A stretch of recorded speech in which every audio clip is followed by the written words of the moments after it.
G'day, Neil. Great to be with you.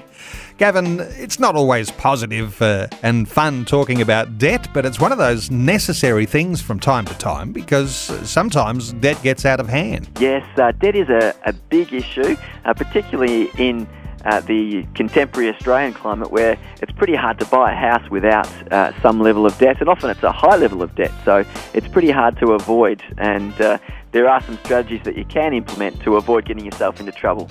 Lots of ways we can get into debt, and you're talking about houses, but there's so many who've got cars and lounge suites and new big screen TVs, and if you're not careful, the areas of debt in our lives can easily get out of control. Yes.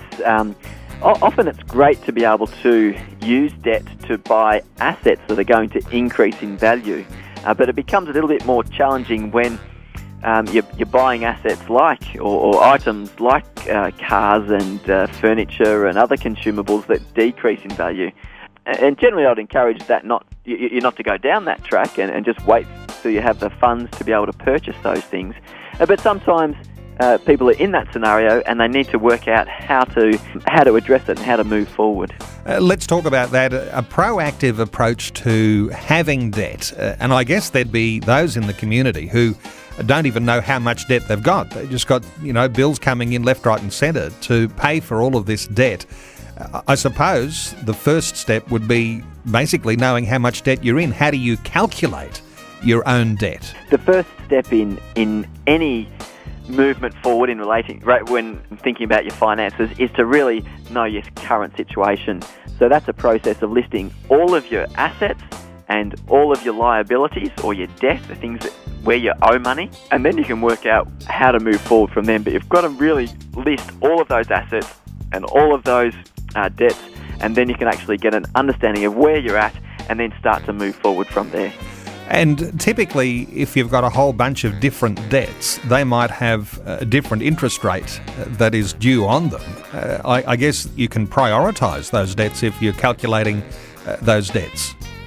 Yeah, exactly. And one key way of getting out of a tricky situation generally is where you've borrowed money to purchase a reasonably high-value car.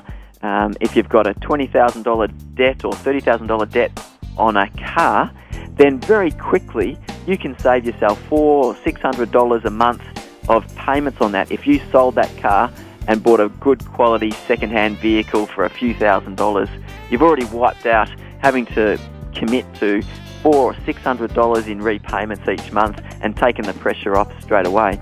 But yeah, there are different interest rates on different items. But and there is the potential to consolidate all those debts together, but that's not always necessarily the best approach. Okay, that would have been the logical thing I would have questioned and said, well, maybe you just consolidate those all into one debt and have a lower interest rate. But what you're saying is that's not always the wise move? It's not. It seems counterintuitive, but it's not always the wisest way to go.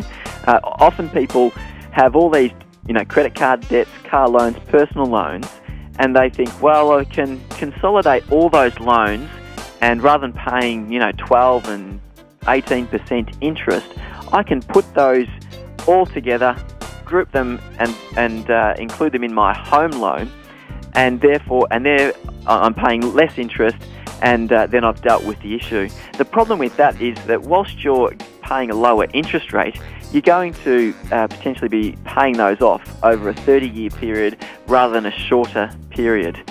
And then the second issue is that if you don't cut up the cards, the credit cards or the store cards, or stop borrowing to buy other things, then you can end up quickly accumulating more credit card and other debt and just accentuate the problem.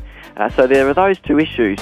Sometimes it can work well to consolidate your debt all against the home if you do address the initial problem of using debt to buy consumables, but it's not always the best course of action.